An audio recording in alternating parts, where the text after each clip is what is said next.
This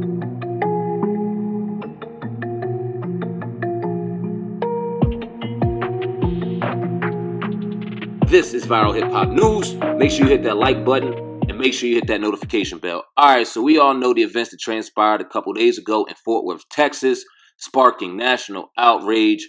Aaron Dean, former police officer of Fort Worth, shot and killed Atatiana Jefferson in her home through her window without presenting himself as a police officer. If you don't know the details, here they go. Authorities confirmed an arrest warrant affidavit released Tuesday in Atlanta.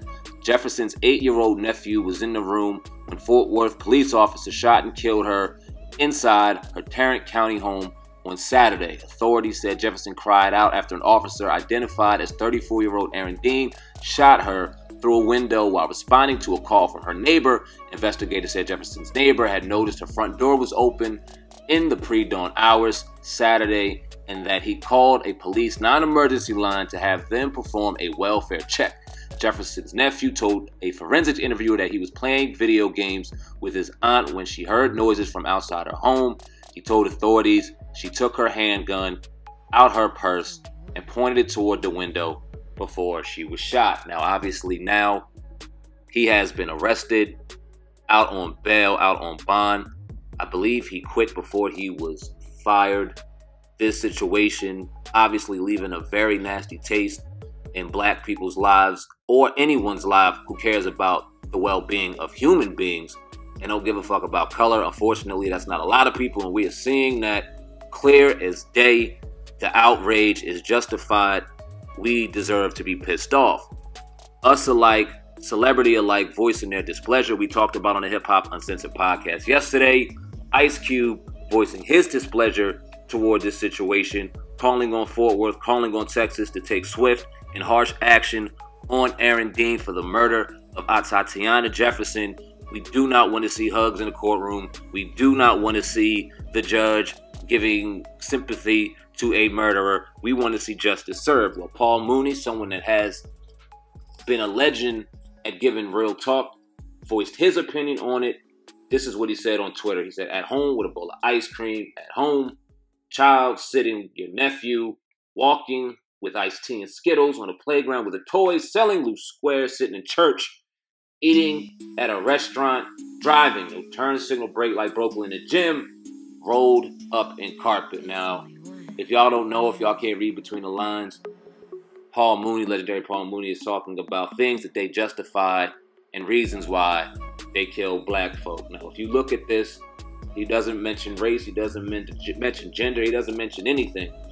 And when you read these things, a normal human being would never put these things and justifiable murder in the same sentence, let alone it being passed in a court of law as somebody finding somebody innocent, in particular police officers. So when he brings attention to these things, people just got to sit back and really understand and listen. Yo, what is really going on out here?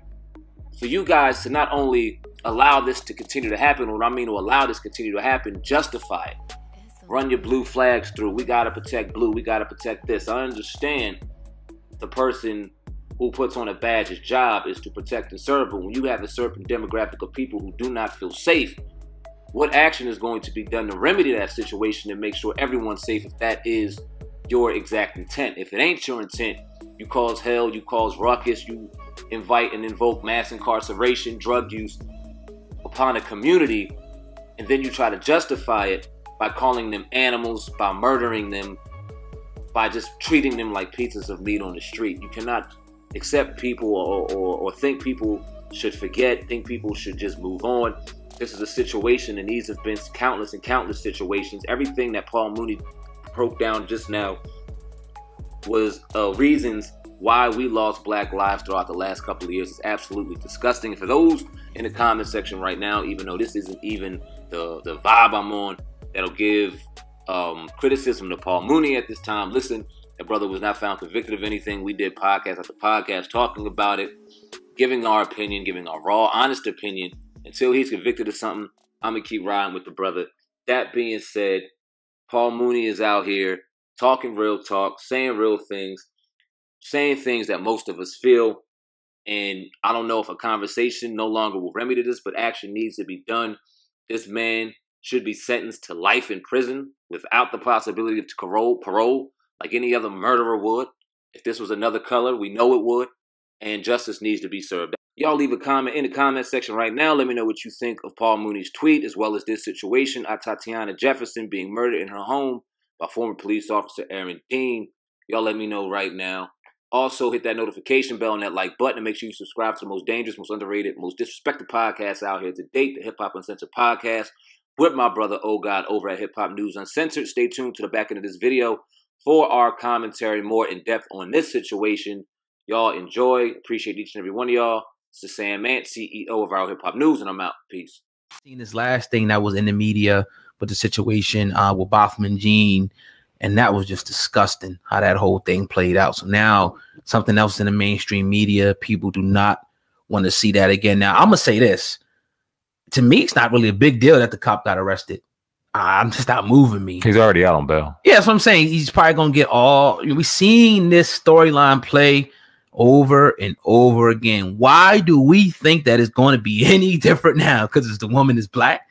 No. I mean, I don't have any faith, especially in an area like Texas. He may get 7-8 years. Who knows? I mean, it's just not a big... I don't get moved by the arrest. No. He should be getting... Actually, my dad, he sent me something this morning, and he was showing me something where a guy got... let me get the exact thing right here. Black man gets 20 years for dog fighting, and a cop got 10 years. So it's just like, come on, man. This system, we were just talking about, Judge Brinkley and Michael Rubin saying what he said. The system is skewed, it's flawed, and I don't think anything's going to happen substantially to this cop. As a matter of fact, I think he'll probably do less than 10 in this one, maybe. We'll see. I'm not moved, Sam, man. I'm just not. I'm going to read the backstory. I don't even know what to say. A white officer who shot and killed a black woman Saturday through a back window of her home bonded out of jail Monday after he was charged with the woman's murder, police in Texas said Tuesday. Fort Worth Police Lieutenant Brandon O'Neill said the officer involved, identified as 34-year-old Aaron Dean, failed to announce himself as a police officer before he fired a single shot that struck and killed Tatiana Jefferson, 28. The shooting happened around 2:25 in the morning Saturday after a neighbor called a non-emergency line to report her home's front door had been left open. Tatiana Jefferson's 8-year-old authorities confirmed an arrest warrant affidavit released Tuesday that Tatiana Jefferson's 8-year-old nephew was in the room with a Fort Worth police officer shot and killed her inside her Tarrant County home on Saturday. Authorities said Jefferson cried out after an officer identified as 34-year-old Aaron Dean shot her through a window while responding to a call. Her neighbor investigator said Jefferson's neighbor had noticed her front door was open in the pre-dawn hours Saturday, and he called the police non-emergency line to have them perform a welfare check. Jefferson's nephew told a forensics interviewer he was playing video games with his aunt when she heard noises from outside her home. He told authorities she took her handgun from her purse and pointed it toward the window before she was shot. Man, sounds like, man. And, Texas, they all strapped up down there. Legal. Yeah, and it's like. She's allowed to protect her home. Yeah. Maybe she should have got it off a little sooner. But, God rest her soul. It's a sad situation. But, it happens. Things like this happen all the time with the police officers. And it just right now, this story is in the mainstream media. Condolences to the family. We look at the circumstances of the story, you can see clearly that the cop was in the wrong. There was no need for him to even do that at all. But again, it's now you say that she pointed the gun, it's even a bigger chance I see this guy maybe getting off with this now. What the sickening right? part about this, he didn't announce himself as a cop. He should have got his head blown off. Let's just keep it 100. She's in her home. She feels threatened. She's legally allowed to carry that gun. Somebody walks to your house. It could be an intruder. She's allowed to blow his head off. It is what it is. Or I don't know. They got the buckshots and then the deer shot to the buckshot. I don't know how that worked down there, but she's legally allowed to do that. Right. What makes me sick is, I got a daughter. She's 4 years old. And her mom was telling me stories like, oh, what do you want to be when you grow up, baby? She wants to be like daddy. She sees daddy on YouTube. She sees daddy singing. She wants to do that. I felt great. So I asked her, baby, what do you want to be when you grow up? She tells me a cop. And I go, no, the fuck you're not. Right. And she doesn't understand. She sees the officer, she hears nothing but great things going on. And my son, 11, sees something totally different because daddy gets pulled over and he's scared to death because this cop's looking at daddy and daddy's looking back at him and he doesn't know if daddy's going to make it out of this. Right.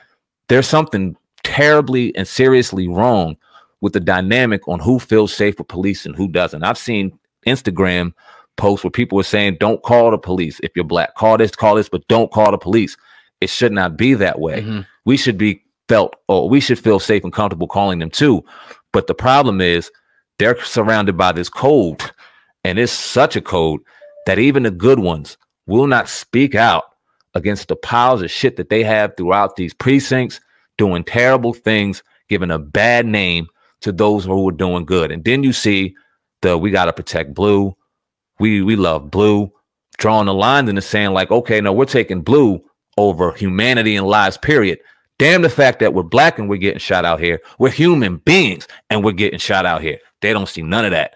And now they're making profit off of that. It makes me sick to my stomach. Yeah, I just think it's the way, there's just so much that goes into that. I just think it's the whole structure of how the police is set up. Yeah, people need them. You know, you kind of need them to a certain extent because of just the presence and everything. But really think about it, man. When do they really ever stop something? They are only thing they ever doing is pretty much giving out tickets, you know, trying to catch people and things like that. But they're not like really stopping crime from really happening. They're showing up after the fact. But you know, I just think it's a lot we can get into. I'm not going to get into it now because of the time that we have about what I feel really about the police department. But I think it's going to get worse before it gets better. Let's put it like that. Yeah. We'll keep it at that right now. We'll talk behind the scenes and we'll get into this topic a lot deeper. Yeah. But we all know how wars are won. Yeah. So, you know, with that being said, man, great show. Episode 246 of the Hip Hop Uncensored podcast. If you stayed the whole time, if you're loving the content, please do not forget to hit that 5-star rating and make sure that you leave a comment there. And don't forget to subscribe to the Hip Hop Uncensored podcast. Man, we truly, from the bottom of our heart, appreciate each and every person that stuck around and listened to the content that we had to present today. And we hope that you will definitely come back and invite a friend with you, text it to a friend and whatnot.